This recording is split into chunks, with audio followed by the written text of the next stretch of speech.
In this video, we're going to talk about calculus, the absolute definition of a limit.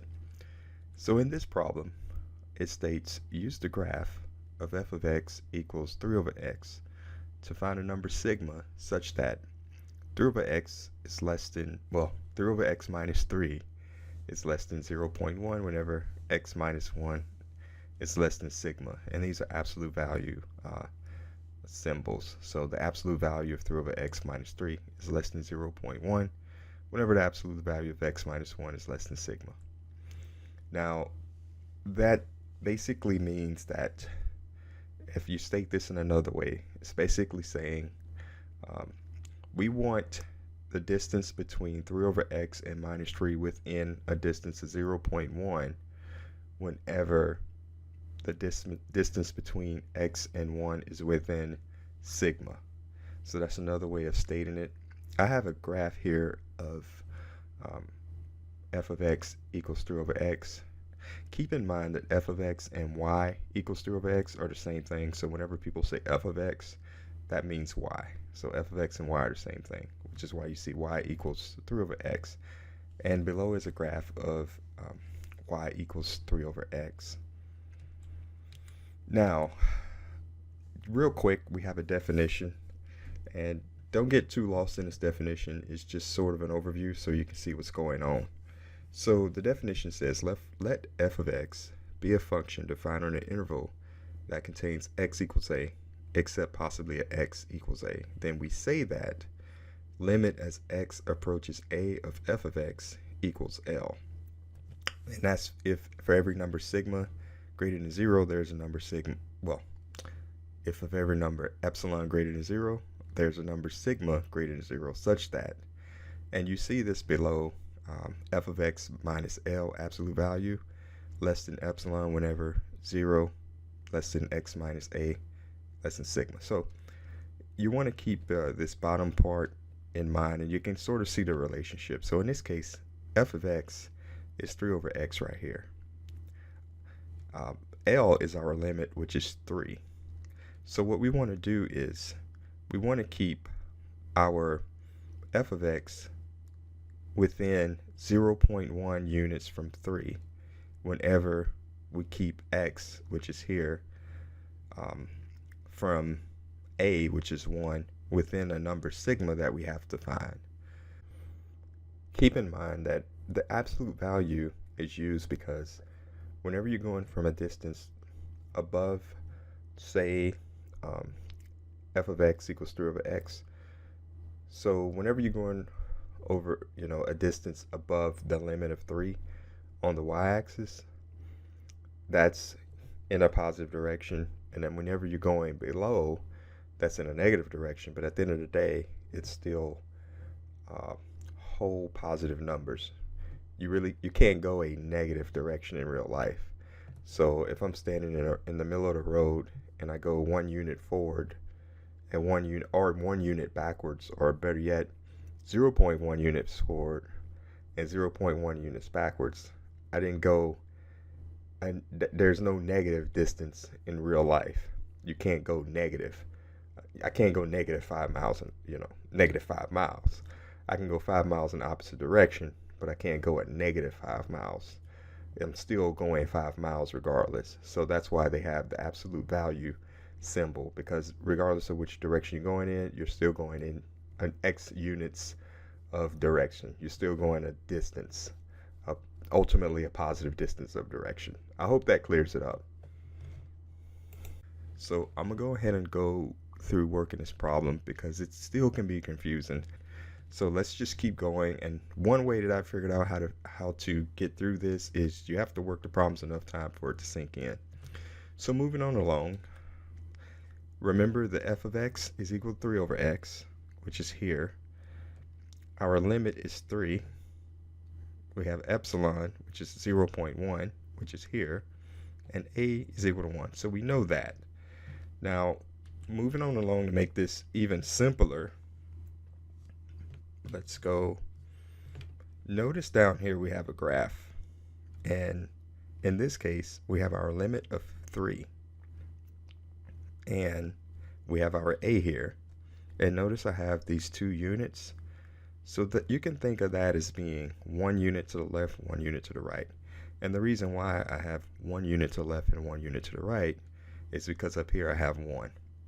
So we have sigma that has to actually be greater than that. So just you can think of sigma as being a number just to you can actually think of these two lines as just to the right, just to the right of 1, or just past 1, because we want sigma to be greater than that distance between x and 1. So this is a pretty much an approximation of where sigma would lie. So in other words, if we can keep sigma greater than the distance between x and 1, which is what this is saying, then we can keep the distance between 3 over x and 3 within 0.1, which is right here. So in other words, as long as we keep x within this region, we can keep f of x within this region. Stated one more time, as long as we can keep sigma in this region, we can keep the distance between 3 of x and 3 within 0.1. It's basically what that says in a nutshell. So how do we do that? So basically we want a number sigma such that when chosen, it keeps the distance of 3 over x from 3 within 0.1. We now have to solve for x in order to meet that criteria.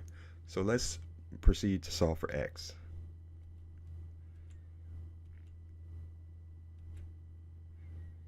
Now this says since we don't want the distance of 3x from 3 not to deviate more than 0.1 units, let's set up an equation to reflect this criteria. Let's now deviate from our limit of 3 at a distance of 0.1 in both directions on the graph of the y-axis. So in this case, what we want to do is on the y-axis, and I'm going to move back a slide. Notice here on the y-axis, this is what we're going to set up an equation for. So moving forward, if we move 0.1, which is up here, if we move 0.1 in the positive direction above the limit of 3, we will get 3.1. And if we move 0.1 below the limit of 3, we get 2.9. I'm going to back up on this slide again. I apologize for this, but just to give you an idea, let's go back. So right here, up here would be, in this region would be 3.1 if we go up, and below down here would be 2.9. So that's where we're getting that from. So let's go forward. So we have it here, 3.1 and 2.9. So moving on along, the question now becomes, what is our value for x when we have f of x at 3.1 and f of x equals 2.9? So in that graph, it's like when you have 3.1 up here and 2.9 down here deviating from 3, what is going to be x like in this region? So to solve for x, when f of x equals 3 plus 3.1, we simply set up an equation. We say 3.1 equals 3 over x. Now that comes from the equation y equals f of x. In this case, y is 3.1 is equal to f of x, which is 3 over x. Recall f of x and y are the same thing, so we basically solve. We say 3.1 equals 3 over x. So we solve for x, and we eventually get x equals 0.968. We also want to solve for x when f of x is 2.9 over here. So we solve for f of x, 2.9 equals 2 over x. X is equal 1.0344. So these are our two x points. So when we keep x between 0.968 and 1.0344, we can keep this f of x between 3.1 and 2.9. And here we are right here. When we keep it between this region, we can keep f of x between these two. And that's within a distance of 0.1. So these are our two numbers to keep this deviation within 0.1, as long as we keep x from 0.968 to 1.034. Now we want to choose sigma, which is what we set up to do in the first place. So we're going to set up our equation. Remember, x minus 1 is less than sigma. So all we have to do is substitute. So for x, we have 0.968 minus 1, and that gives us 0.032. And we also have, recall, x equals 1.0344 over here. We plug that in and we get 0.03 for sigma. So what we can do is choose the smallest value, because we're always trying to get, the minimum value to satisfy a condition. So in this case, we'll choose 0.03. We could have chosen 0.032, but we want to get this, minimum value here because we're trying to constrain it within this region so that we can constrain our value here in this region. So in this case, we'll choose sigma equals 0.03. Now, in summary, if we choose 0.03 for sigma, that means by keeping x within a distance of less than 0.03 of 1, we would be able to keep 3 of x within a distance of less than 0.1 of 3.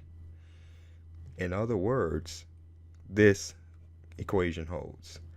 So as long as we keep x within 3 within a distance of 0.1, wait a minute, sorry, let me say this one more time. Whenever we keep x within 1 at a distance of 0.03, so if we can keep the distance between x and 1 within 0.03 units, we can keep the distance between 3 of x and 3 within 0.1 units. That's what that says. So again, this has been sort of a roundabout description of how these limits work, but you can see ultimately what we're trying to do. We're simply trying to satisfy one condition by keeping constraints on another condition. And as long as we have that constraint in that condition, as long as we keep that condition within this range, we can keep this other condition within that range. So thank you for checking out this video. Please subscribe, and I will be releasing more calculus videos.